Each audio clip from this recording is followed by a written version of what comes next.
What if the birth of Jesus was not just a scene in a manger, but a calibrated moment of cosmic intelligence?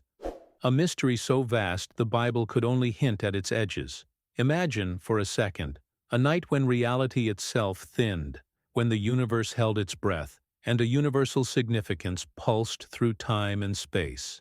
Edgar Cayce's revelations point exactly there, to a birth woven into a cosmic alignment, where stars and planets didn't merely shine, they moved with purpose, channeling divine forces into a single, fragile cradle. Has this ever happened to you, where something ordinary suddenly felt like part of a larger design? That sensation is the doorway we're about to open together. But before we begin, please hit the like button and let me know where in the world you're watching from today. It's always fascinating seeing who's joining us from around the world. Cayce suggested that the birth of Jesus carried a vibration strong enough to retune human consciousness, a celestial chord struck once and still reverberating. Think of it as a resonance field, an invisible architecture that cradled a soul of unprecedented luminosity. Not mythology, but a metaphysical blueprint written across the heavens. The more you look, the more the pattern comes into focus. A cosmic alignment of energies beyond Earth, constellations acting like living instruments, planetary movements behaving less like chance and more like choreography. What you're about to discover might surprise you, because it reframes the nativity from a local event into a universal threshold, one that touches the Akashic memory Cayce described and nudges the heart to remember something ancient it almost forgot. Picture Bethlehem, not as a backdrop, but as a precise coordinate where earthlines and starlines met, where spiritual currents converged to make a bridge between dimensions. The birth of Jesus, according to Edgar Cayce, wasn't a solitary miracle. It was a synchronized act of the cosmos. The stable becomes a portal, the night sky a sanctuary, the cry of a newborn a signal that rippled through the subtle plains. Stay with me until the end, because we'll trace how this invisible design may still be humming beneath your daily life, drawing you toward a deeper center. If the writers of antiquity lacked language for the energetic magnitude of that night, Cayce lends us a vocabulary: resonance, alignment, transmission. He invites us to consider a universe that is not indifferent, but responsive, not random, but relational. And here's where it gets personal. If a cosmic alignment once arranged itself to midwife a new era, what does that imply about your own turning points, the moments when everything lined up and you couldn't quite explain why?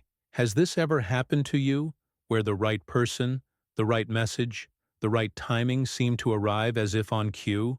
Perhaps those are echoes of the same orchestration, scaled to the size of a human life. This lens doesn't diminish the tenderness of the story. It deepens it.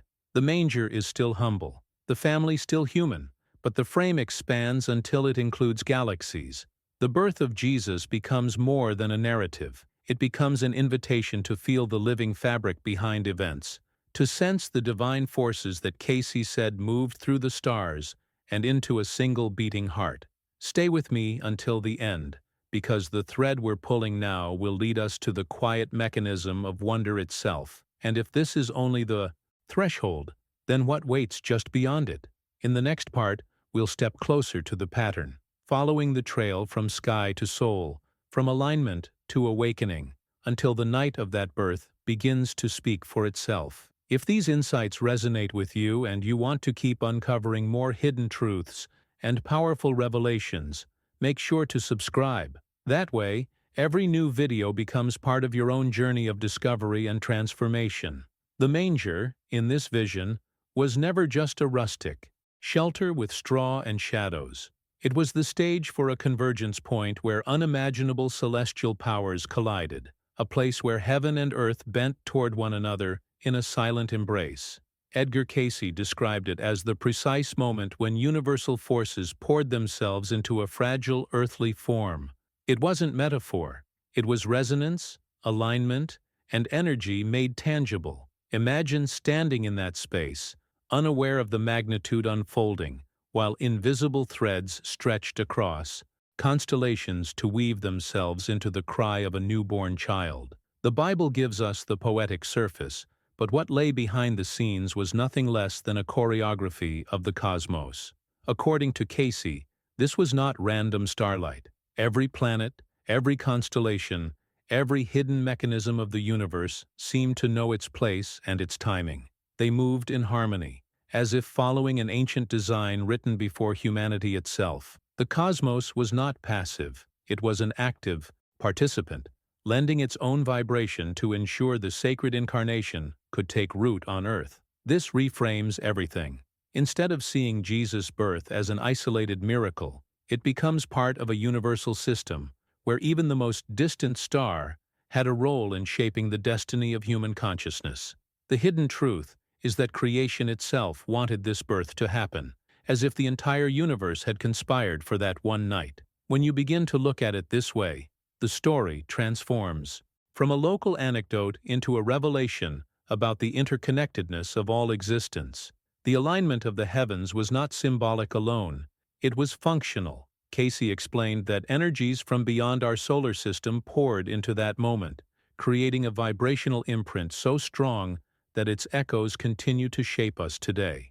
This is why so many mystics describe Jesus' birth not as a memory locked in the past, but as an ongoing influence that still calls the human spirit toward awakening. It set into motion a transformation that spans centuries, influencing not only faith, but the very evolution of our mindset and our decisions. Consider how certain events in life reverberate far beyond their apparent size. A single choice, a conversation, even a moment of clarity can ripple through the years, shaping outcomes we couldn't predict.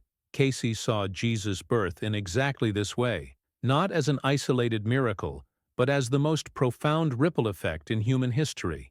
Its impact reshaped culture, consciousness, and the way we understand possibility itself. If human beings are capable of transformation on such a scale, what does that suggest about our own hidden capacities waiting to be awakened? This perspective also dismantles the idea that spirituality is detached from the physical universe. Instead, it shows us that planets, stars, and cosmic forces are deeply intertwined with our journey. They are not distant objects in the sky, but allies in a story much larger than we imagine. The manger becomes the focal point where divine intention and cosmic architecture intersect, teaching us that behind the fragile image of a child lies a universal alignment that continues to guide us. Now, I want to go even deeper into this topic, because when we explore how this cosmic birth still reverberates through human consciousness, we begin to see how it connects directly to our daily lives, our inner growth, and the hidden dimensions of our own journey. And here's something I'd love for you to reflect on. If these revelations resonate with you, write in the comments, "This makes sense to me." It's not just about agreeing, it's about affirming that you too can feel the weight of this hidden truth, and the possibility that extraordinary alignments are still unfolding around us. Ancient mystics looked at the sky not just as a map of stars, but as a living manuscript where truths were written long before humanity could give them names. According to Edgar Cayce, entire civilizations, including the legendary Atlantis, already carried the prophecy of this extraordinary birth within their sacred records. They knew, through visions and preserved wisdom, that a time would come when the divine would step into matter in a way never before witnessed. This wasn't superstition. It was the memory of a cosmic agreement, carefully guarded across generations, waiting for the exact alignment to unlock. When we think of prophecy, we often imagine vague predictions, but in this case, it was more like coordinates in the fabric of time, leading to a specific moment that would alter the trajectory of human evolution. The Akashic records, that invisible archive Cayce so often described, reveal that this wasn't a sudden or accidental occurrence. It was a plan written into the design of existence itself. From the beginning of time, Earth and the solar system were already included in a larger choreography. Every orbit, every constellation, every pulse of energy across dimensions was calculated so that, when the conditions were finally right, the incarnation of Christ consciousness could unfold. This makes us question our own place in the greater design. If such a monumental event was woven into the universe from the start, what hidden patterns might also be guiding our lives behind the scenes?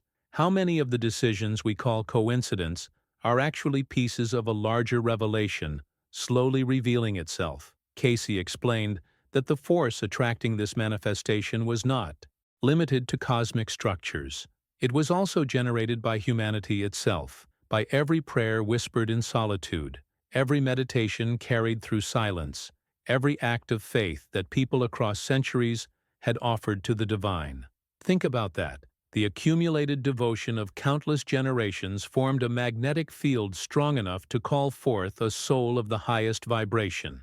The manger, then, was not only the center of a cosmic alignment, but also the focal point of humanity's long spiritual yearning. This collective energy was the bridge that allowed heaven to become flesh. When we reflect on this, it reshapes our mindset about what spiritual practices actually accomplish. They are not isolated acts lost in the air. They accumulate, they resonate, they create fields of energy capable of altering history itself. Just as civilizations unknowingly prepared the ground for Christ's arrival, perhaps we, through our daily choices, are contributing to patterns of transformation far greater than we imagine. Each act of compassion, each decision made with integrity, each moment of silence in connection with the sacred adds another thread to this invisible fabric. The impact of these choices is often hidden in the moment, but over time they shape the journey of entire generations. What's striking is the idea that humanity and the cosmos collaborated in this event. The stars aligned, yes, but they aligned in response to millennia of longing, discipline, and devotion. This partnership between heaven and earth suggests that divinity doesn't impose itself. It responds. It listens to the vibration of human hearts, waiting until the frequency is high enough to meet it halfway. That is why the birth of Jesus, according to Cayce, was not simply divine intervention, but the outcome of a long and conscious preparation, spanning both cosmic and human dimensions. Now, I want to go even deeper into this topic, because if collective prayers and ancient rituals shaped the conditions for such a manifestation, then the story of Bethlehem cannot be reduced to chance or geography. The land itself carried memories, and the people of those times unknowingly participated in creating the portal through which light entered. To understand this is to recognize that sacred events are never detached from human effort. They are amplified by it, made possible by the vibrations we release into the world. And I'd like you to think about this personally. If the devotion of countless generations helped prepare for such a moment, what kind of energy are you contributing to the world today? Write in the comments, "I'm also on this path," as a way of affirming that your choices, your mindset, and your spiritual practices are part of a much larger field of transformation that continues to unfold. The birth of Jesus, as Edgar Cayce described, was not a simple moment frozen in history, but the release of a new vibrational frequency across the entire planet. It was as if the Earth itself received a subtle recalibration, a tuning that allowed human consciousness to expand beyond its previous limits. People may not have understood it at the time, but something in the collective psyche shifted. From that night forward, new ideas, new levels of awareness, and new pathways of spiritual knowledge began to unfold. It was the dawn of a different kind of mindset, one where the human journey would no longer be confined to survival alone, but could reach toward awakening. This transformation was not imposed from outside, but radiated from within, as though the very cells of humanity responded to a new song woven into the atmosphere. Cayce pointed out that what science later recorded as unusual archaeological and astronomical phenomena surrounding that period were far from random coincidences. They were the fingerprints of higher intelligences, orchestrating events with precision.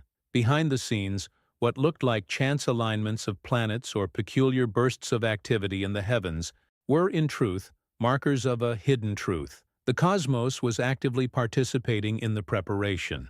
This raises profound questions about the nature of reality itself. How many so-called accidents of history were in fact intentional alignments, designed to create impact at just the right moment? The journey of humankind may appear chaotic, but within that apparent chaos, there are traces of deliberate patterns, woven by hands we cannot see, yet can still sense if we pause to look closely.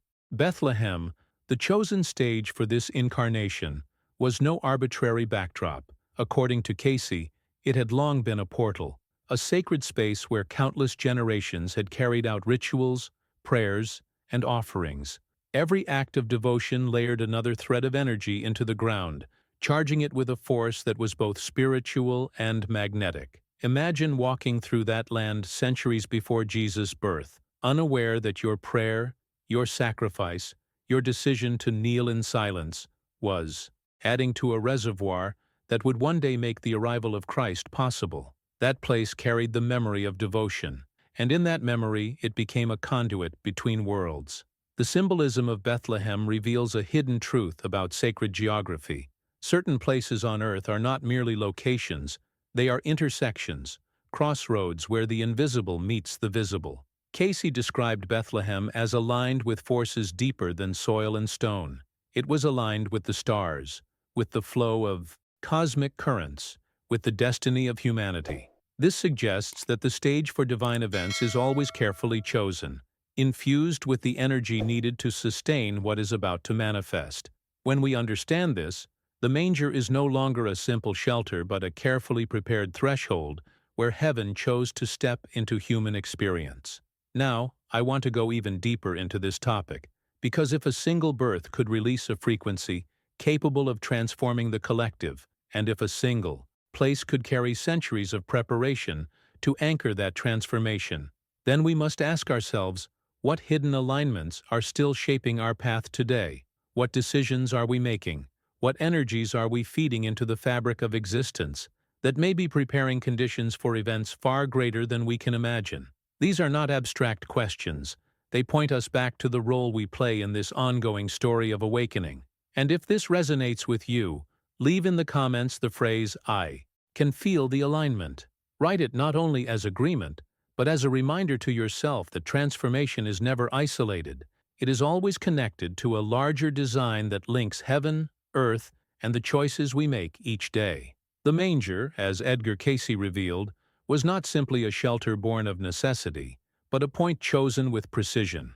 It stood directly on terrestrial energy lines, places where the Earth's natural currents converge in silence and strength. These currents acted like veins, carrying the life force of the planet, opening passages between physical and spiritual dimensions.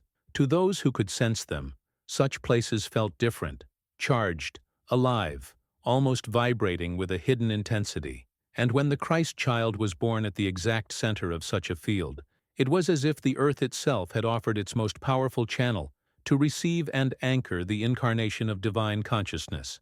This idea changes the way we perceive the story. Instead of a random barn on the outskirts of a small town, we begin to see the manger as a prepared altar, shaped by both human devotion and natural alignment.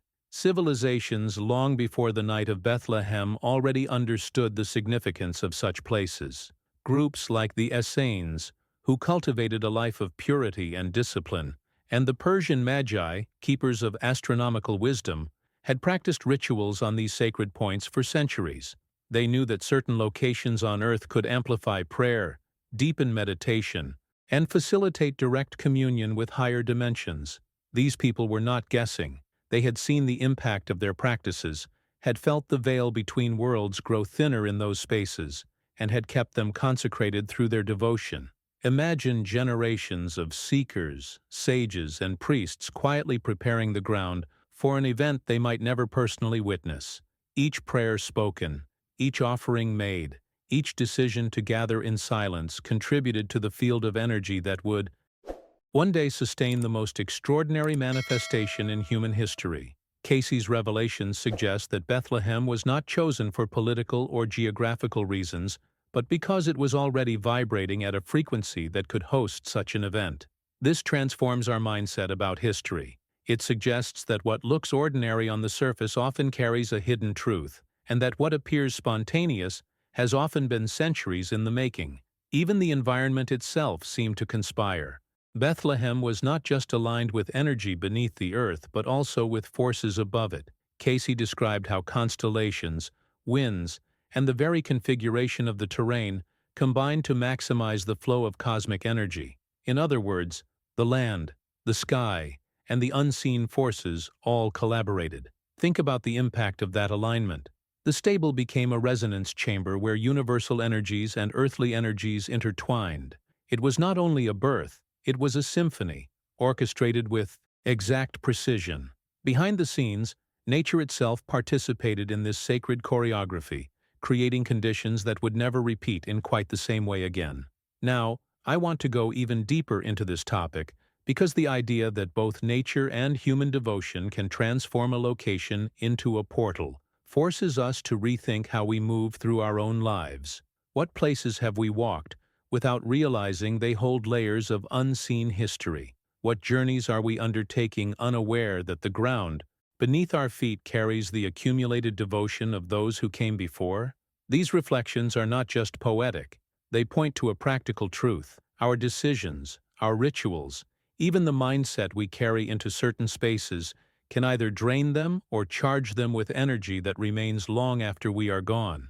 So when Cayce speaks of Bethlehem as carefully aligned, it is not only a geographical observation, but a revelation about how deeply the universe works in collaboration with human intention.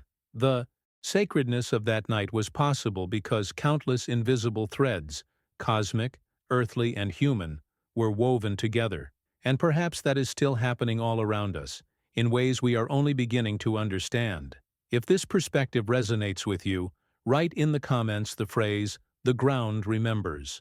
Let it be a reminder that every step we take, every act of devotion, every choice to live with awareness, leaves an imprint that can prepare the way for something greater than ourselves.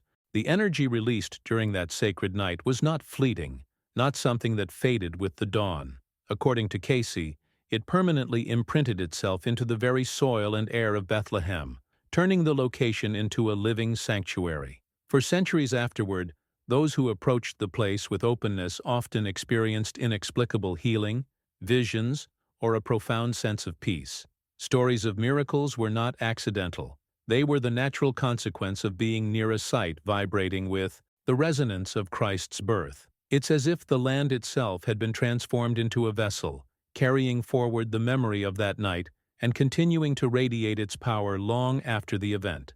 Places like this remind us that energy lingers, that experiences leave a trace, and that the invisible history of a place can be just as impactful as its visible ruins. Cayce's revelations expand this idea even further. He explained that Earth functions as a vast network of energy nodes, subtle points, interconnected like the veins of a great living being. Bethlehem, after that night, became one of the most luminous nodes on this planetary grid. Imagine the Earth as a body, with specific points acting as its heartbeats, each pulse radiating frequencies that influence not just the land, but the consciousness of those who live upon it. The Christ event elevated Bethlehem into one of these powerful centers, a permanent reminder that human and cosmic events leave imprints on the world itself. This perspective reshapes our mindset. It suggests that history is not only written in books, but also stored in the very energy of the earth, accessible to those who know how to feel it. Now, I want to go even deeper into this topic, because what Cayce revealed about Mary takes the story to another level. She was not chosen by accident, nor did her purity arise solely from a single lifetime of devotion. Her soul had been carefully prepared over multiple incarnations, each one shaping her into the vessel capable of bearing Christ. In some lives, she appeared as a priestess, learning the discipline of ritual and the power of sacred words. In others, she walked as a healer, practicing compassion, touch, and the transference of divine energy into broken bodies. Still in others, she was a mystic, diving into silence and communion with the invisible realms to refine her sensitivity. All of these threads came together to weave the woman who would one day be called Mary. This hidden truth offers us a glimpse into the depth of spiritual preparation. It reminds us that greatness is rarely spontaneous. What looks like a sudden destiny is often the culmination of lifetimes of decisions, journeys, and transformations. Mary's story reflects a universal principle. What we cultivate in one moment does not disappear. It continues, shaping what comes after. The impact of our mindset, our practices, and our inner choices extend beyond the immediate, leaving traces that prepare the ground for future revelations. Her role in the cosmic plan was not simply to give birth, but to hold, with stability and humility, the vibration of a consciousness far greater than anything the world had seen. Behind the scenes, her preparation teaches us about patience, about trusting the long arc of transformation. She was not elevated because of privilege, but because of persistence, because she consistently chose to align with the sacred in lifetime after lifetime. And perhaps this is the most powerful reflection for us, that every moment of prayer, every act of service, every decision made from love contributes to preparing us for roles we may not even imagine yet. Mary's journey reminds us that nothing is wasted, that even the quiet seasons of our lives are part of a larger preparation that only reveals its purpose at the right time. If this truth stirs something in you, write in the comments the phrase, "Preparation shapes destiny." Let it serve as your affirmation that the unseen work of today may one day open doors to purposes beyond what you can currently comprehend. Her purity, as Cayce described, was not something fragile or naive, but the mature result of lifetimes of conscious evolution. It was a purity that came from endurance, from choosing again and again to align with the sacred, even when the easier path was available. This kind of refinement does not happen overnight. It is forged across journeys, decisions, and challenges that test the deepest layers of the soul. Her humility, too, was not submission, but strength, an awareness that true greatness requires openness, not pride. When you think of Mary in this way, you begin to see her not as a passive figure in a story told by others, but as an active participant whose preparation stretched beyond one lifetime into a tapestry of spiritual persistence. What makes this revelation even more profound is Cayce's explanation that Mary and Jesus had already shared bonds in past lives. Their soul-to-soul connection was not created suddenly in Bethlehem, but carefully nurtured across civilizations and eras. In Egypt, in Atlantis, in forgotten temples and sacred communities, they had already met as teacher and disciple, as companions in spiritual purpose, and sometimes as mother and child. These recurring encounters built a resonance, a familiarity, that made it possible for her to sustain the immense vibration of Christ consciousness during the Incarnation. Think about the impact of that. It suggests that relationships we experience may carry threads from earlier chapters of existence, shaping the depth of connection we feel without knowing exactly why. Behind the scenes of ordinary life, there may be continuities too vast for memory, yet strong enough to influence our present journey. Now, I want to go even deeper into this topic, because Cayce revealed that Mary's preparation intensified in ways almost unimaginable before conception. Angelic beings surrounded her, not just to announce what would come but to actively adjust her energetic system so it could carry such a luminous soul. It was not simply about protecting her, it was about elevating her entire vibration so that her body and spirit could become a living channel. Imagine undergoing a transformation so complete that every cell, every breath, every thought had to be aligned with the highest frequency possible. This was not symbolic language, it was an actual purification process, guided by intelligences who understood the delicate balance required to bridge heaven and earth. Such a description reframes the entire narrative. The Annunciation, often portrayed as a single moment of angelic visitation, was only the surface of a much deeper process. Mary lived for months enveloped in guidance, receiving visions, entering altered states of consciousness, and learning to hold stillness so the divine energy could anchor itself within her. Her journey shows us that transformation often requires preparation beyond what is visible. Before a great mission emerges, there is always a season of unseen work, where the soul is stretched, refined, and ready to carry what is coming. It is a hidden truth that resonates with our own lives. The most impactful chapters are often preceded by quiet seasons of alignment we don't fully understand until later. This vision of Mary invites us to rethink the meaning of readiness. It was not about perfection, but about resilience, the capacity to surrender without losing herself, to serve without seeking recognition. In her humility, she embodied the mindset required to carry a mission larger than her personal story. She became the bridge, not because she demanded it, but because she was willing to be transformed into what the moment required. And perhaps this is why her example still radiates, because it reveals that the extraordinary is born not from chance, but from conscious preparation. If these revelations resonate with you, write in the comments the phrase, "I carry the preparation within me." Let it be a reminder that even in seasons when you cannot see the full picture, your choices, your persistence, and your devotion may be shaping a path towards something far greater than you can yet imagine. During her pregnancy, Mary was more than a young woman awaiting the birth of a child. Cayce described her as a living bridge between heaven and earth, a vessel capable of holding a vibration that exceeded the limits of ordinary human experience. She lived in constant communion, not in a way that separated her from daily life, but in a way that infused every gesture with sacred weight. Her stability was extraordinary because she carried within her not only a human baby, but the consciousness that would redefine humanity. To imagine her state is to realize that the manger story holds a dimension far deeper than tenderness. It reveals the mystery of a soul who held two worlds together in her very being. This balance would have been impossible without Joseph, whose role, often dismissed as secondary, was in truth essential. Cayce revealed that Joseph was no mere craftsman swept along by fate.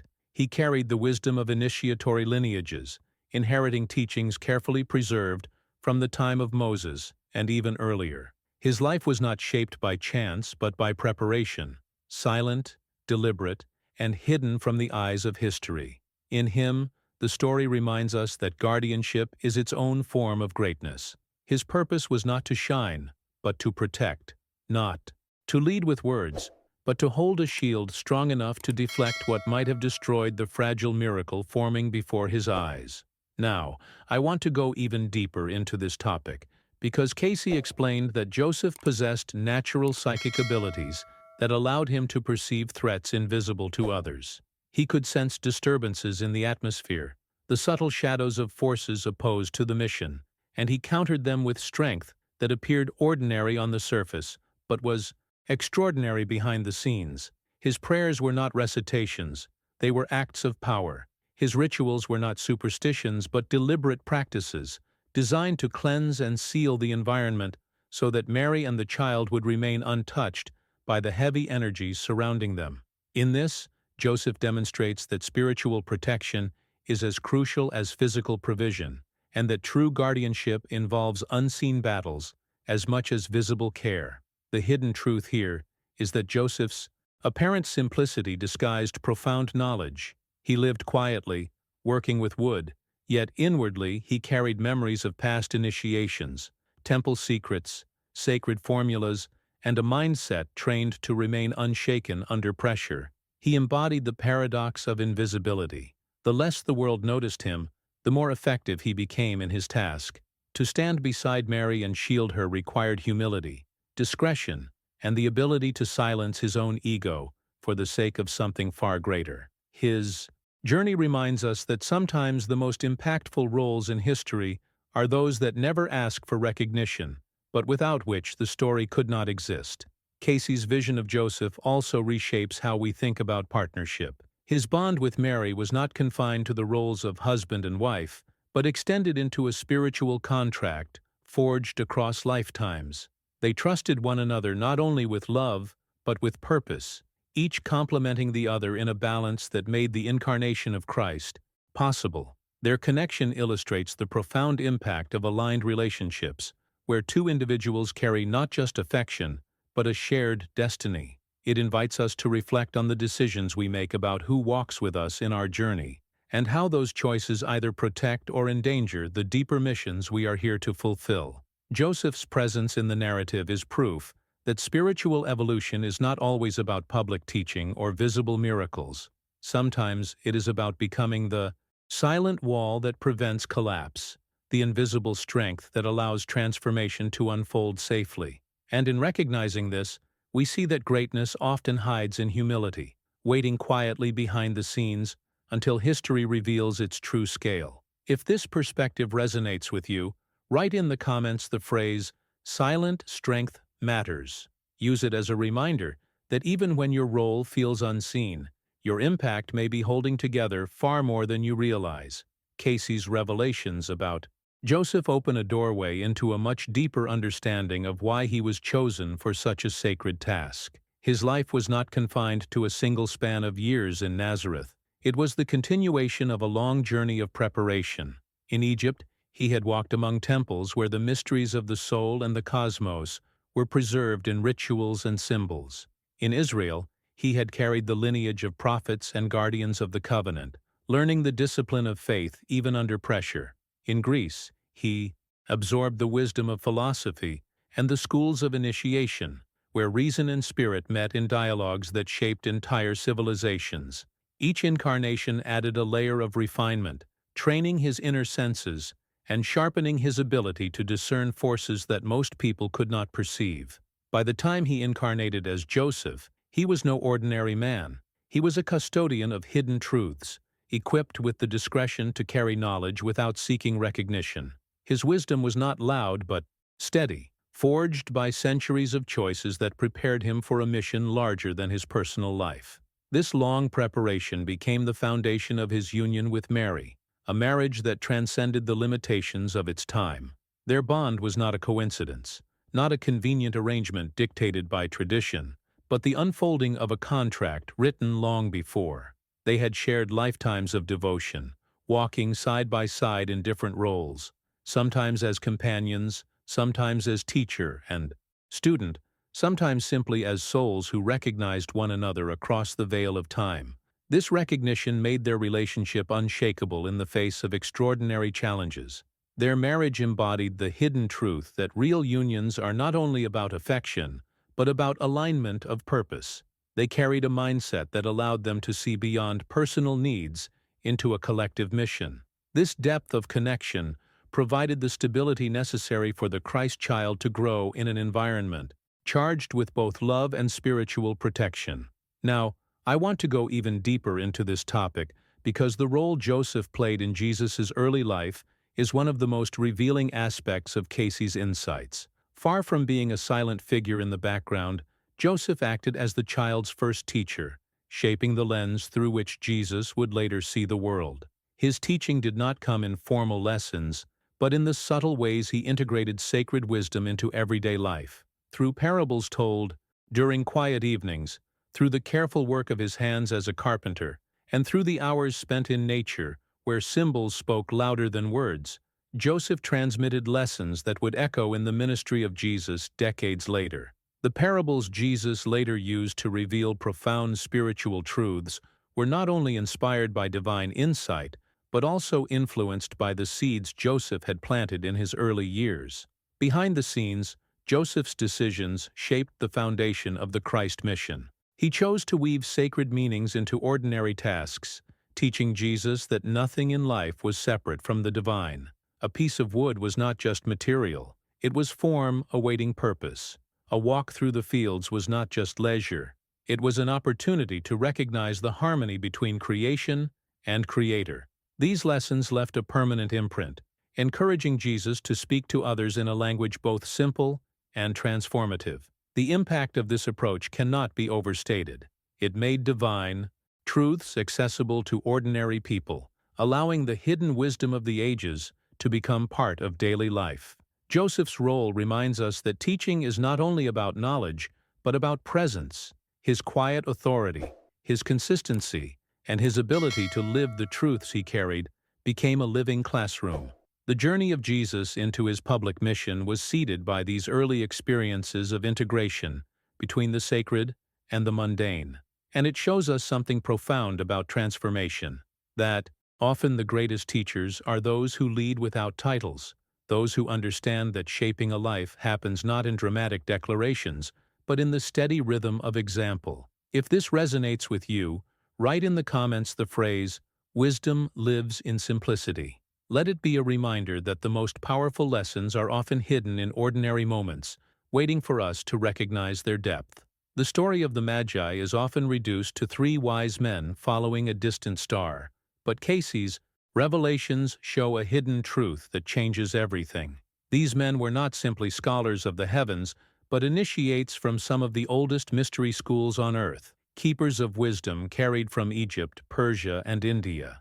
They represented traditions that reached back into Atlantis and Lemuria, traditions that had safeguarded spiritual knowledge through temples, symbols, and sacred rituals for ages. Their journey to Bethlehem was not an exotic pilgrimage. It was the culmination of centuries of preparation, the moment when guardians of ancient revelations recognized the birth of a new era. They were not observers, they were participants, called to confirm and energetically anchor the arrival of Christ consciousness on the physical plane. The image of them following a star hides more than it reveals. Cayce explained that what guided them was not only a celestial phenomenon, but also inner visions, precise spiritual revelations transmitted through the practices of initiation they had mastered. The light in the sky was both external and internal, a convergence of cosmic alignment and inner perception.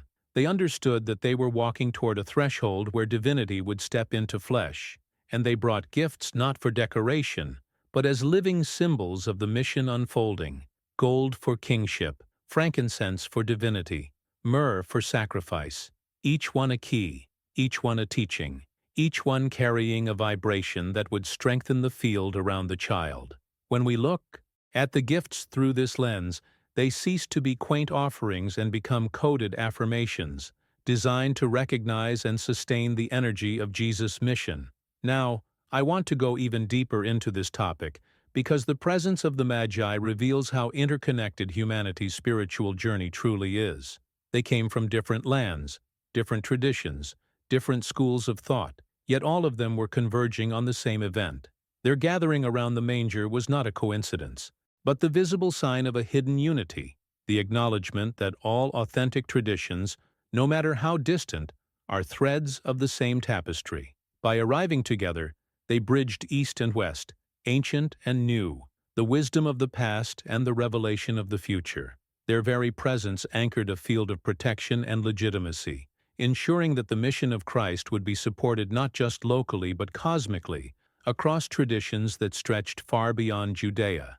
Behind the scenes, their journey was not easy. Cayce described how they faced not only physical obstacles, but also energetic resistance, forces determined to block their arrival. Yet their discipline, their unwavering mindset, and their inner certainty carried them through storms, deserts, and invisible battles. Every step of their journey was a ritual act, aligning themselves more closely with the event they were approaching. This is why their presence at Bethlehem was so powerful. They arrived not as curious visitors, but as beings who had purified themselves to stand before the Christ child with clarity and devotion. The impact of their visit went far beyond that single night. Their recognition of Jesus as the embodiment of Christ consciousness created a resonance that reached into their own schools and traditions, influencing disciples and communities for generations afterward. It was as if their acknowledgement sent a signal across continents.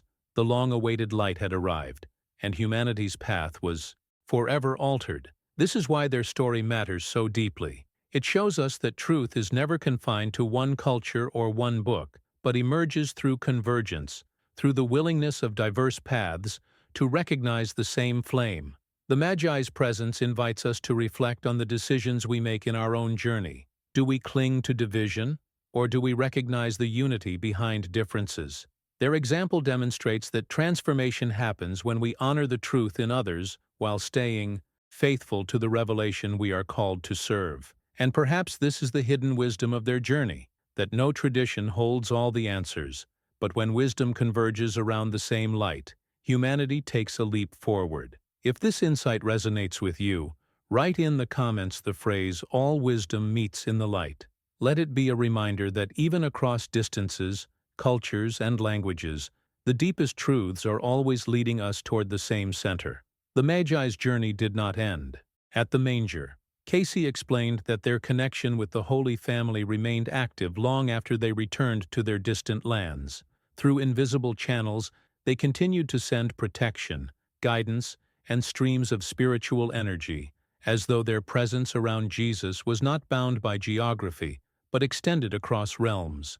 Their rituals, meditations, and initiatory practices created currents of support that shielded Mary, Joseph, and the child during the fragile years that followed. This reminds us that true guardianship transcends physical presence. The impact of their commitment demonstrates how unseen bonds can sustain others, shaping their journey even from afar. It is a hidden truth that the most enduring acts of service often unfold in silence, where no one can measure them except the ones who feel their effects. Yet while the Magi sent light, another presence was stirred by the vibration of this birth. Herod, the ruler remembered for cruelty, was not reacting only to whispers of politics or rumors of a newborn king. Cayce revealed that Herod possessed a sensitivity that was less understood in his time. He could feel the disturbance in the atmosphere, the shift in energy that radiated from Bethlehem. He experienced it not as joy, but as threat, for his mindset was anchored in control and material power. When waves of divine energy swept through his kingdom, they unsettled him deeply. To a man who thrived on fear and dominance, the arrival of a vibration, grounded in love and freedom, was unbearable. His decisions were shaped not simply by fear of losing a throne, but by his inability to withstand the force of a consciousness he could neither dominate nor comprehend. Now, I want to go even deeper into this topic, because Cayce's description of Herod adds a complex dimension to the story. His paranoia, far from being only political strategy, was fed by prophetic dreams and haunting visions.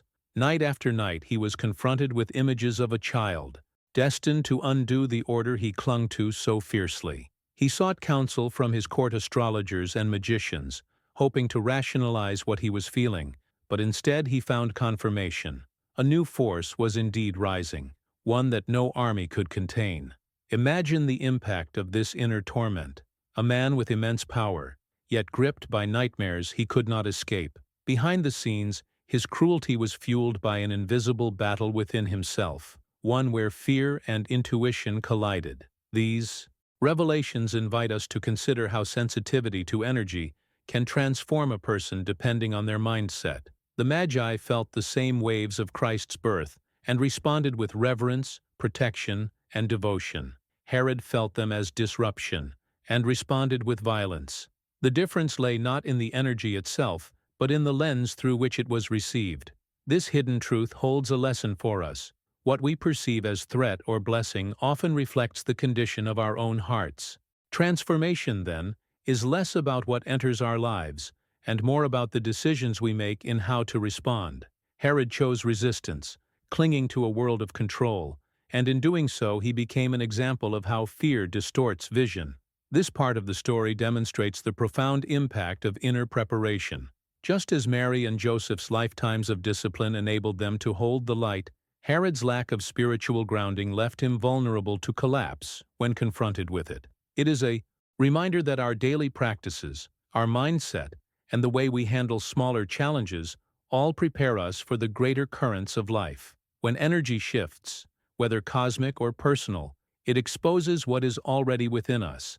The hidden truth is that every choice we make is shaping our ability to face those moments of revelation with either openness or resistance. If this reflection resonates with you, write in the comments the phrase, "Light reveals the heart." Let it be a reminder that what we fear or embrace in life often depends less on external events and more on the condition of our inner world. Herod's reaction reveals the stark contrast between fear and wisdom. In his ignorance, he believed that violence could suppress a divine plan, as if swords and orders could alter a design woven into the very fabric of creation. His attempt to extinguish what he did not understand was like trying to block sunlight with a closed fist, futile and self-destructive. Cayce described his downfall not only as political but as spiritual torment, a slow unraveling caused by resisting forces greater than his own will. The hidden truth here is that whenever human arrogance collides with cosmic intention, the outcome is inevitable. What aligns with the flow of evolution survives, and what resists it crumbles under the weight of its own resistance. While Herod acted out of paranoia, another reality was unfolding around Bethlehem, one orchestrated not by human hands, but by guardian angels.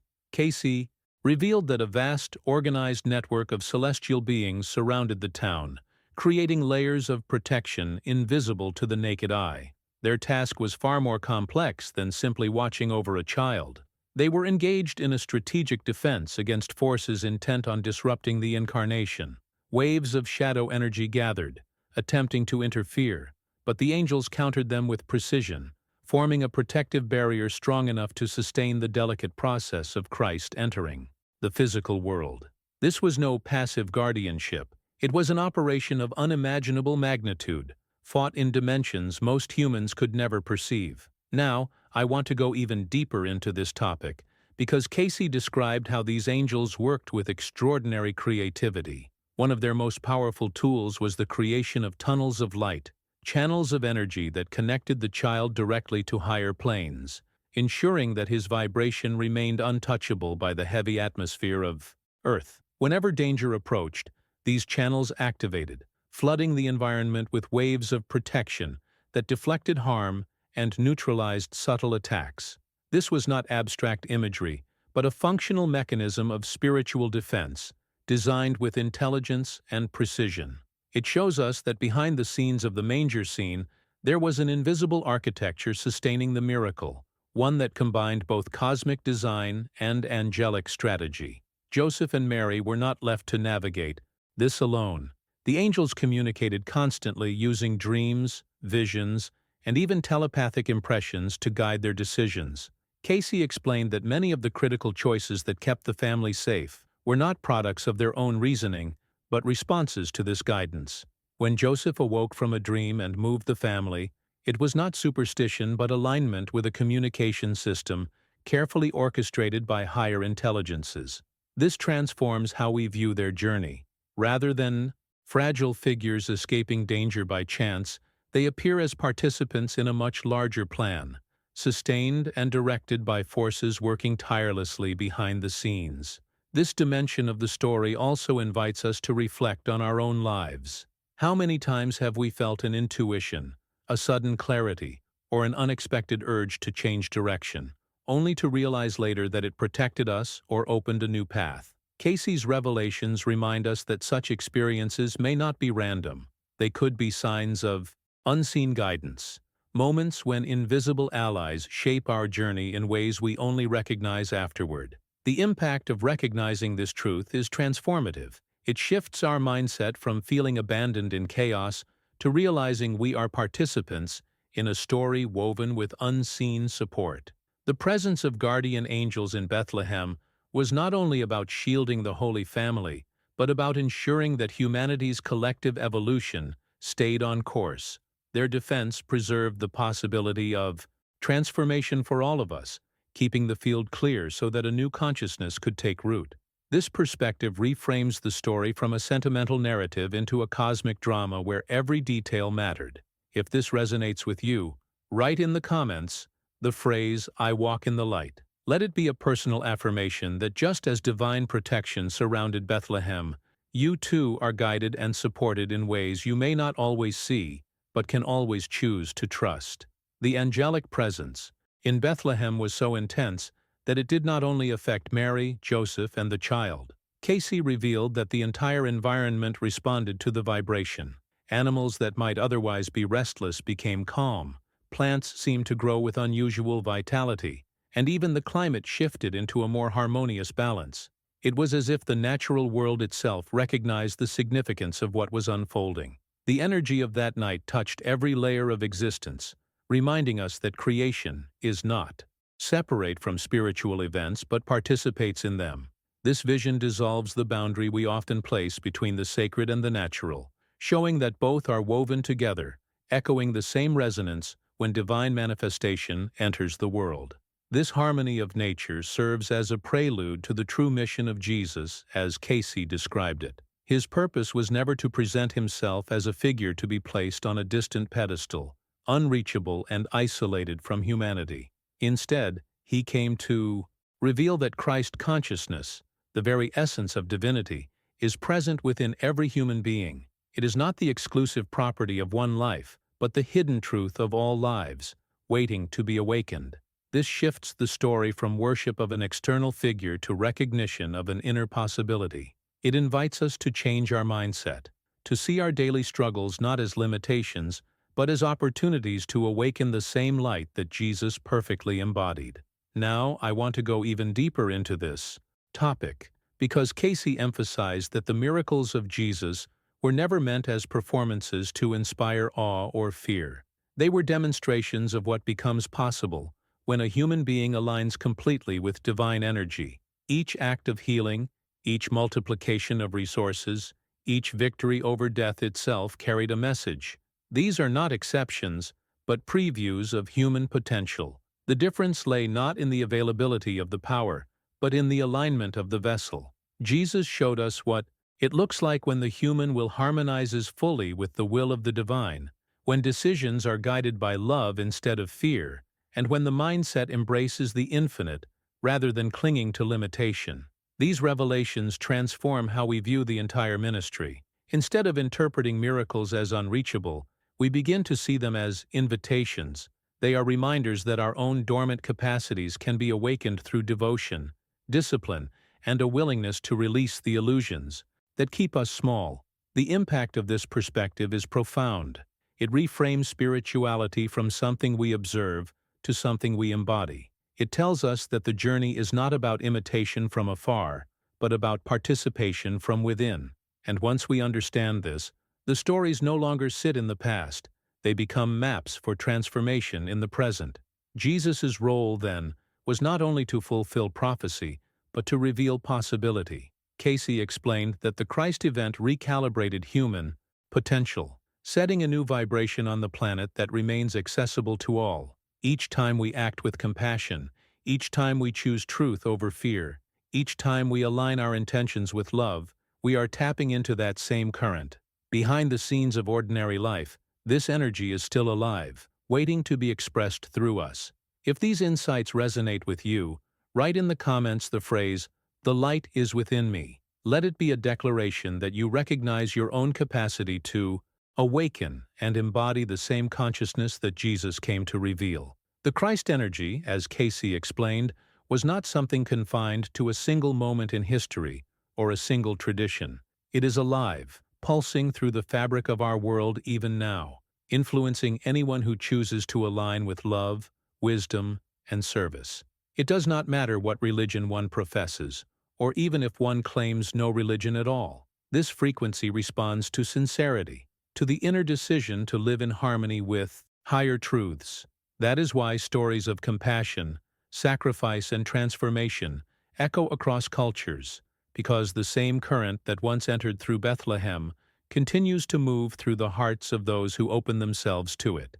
The hidden truth is that the Christ energy belongs not to one group, but to humanity as a whole, waiting to be remembered. This perspective radically transforms how we see spirituality. It moves us beyond boundaries and dogmas into a deeper awareness that truth is not locked inside structures, but flows through anyone willing to embody it. The Christ energy is not a relic of the past, but a living force, subtle yet powerful, shaping our decisions, refining our mindset, and gently urging us toward transformation.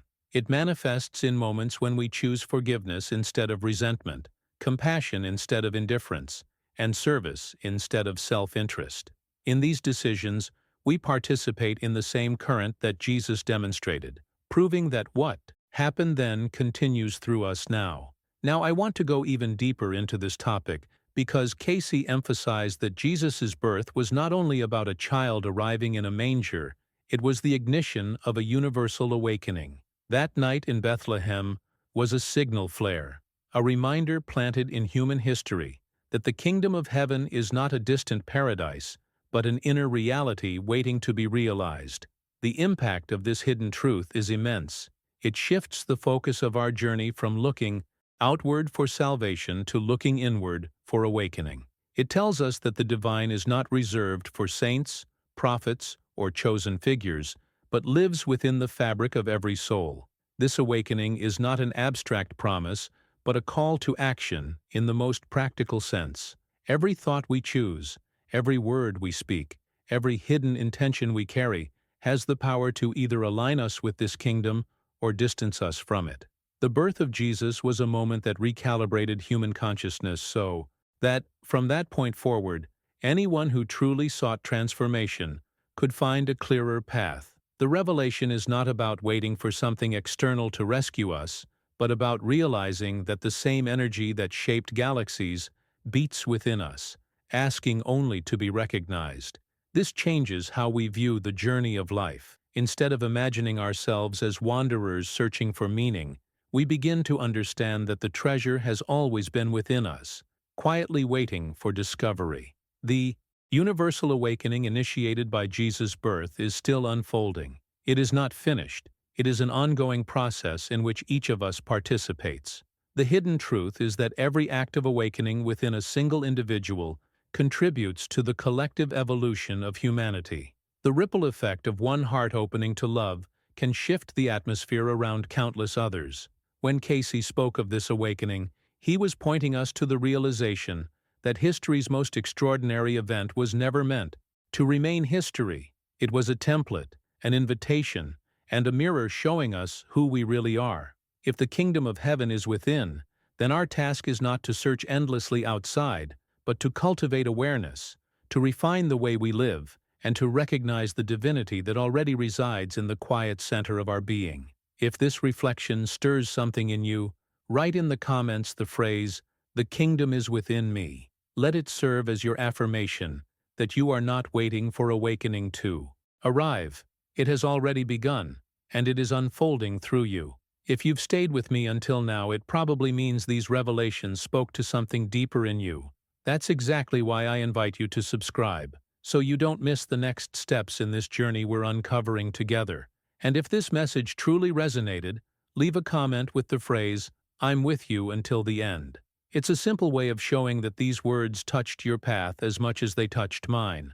And of course, if this exploration brought you clarity or inspiration, a like on the video is always appreciated. It helps me know that this connection we're building is real. There's a video right here that complements this topic. Click and continue with me over there. And let's keep unfolding these hidden truths together.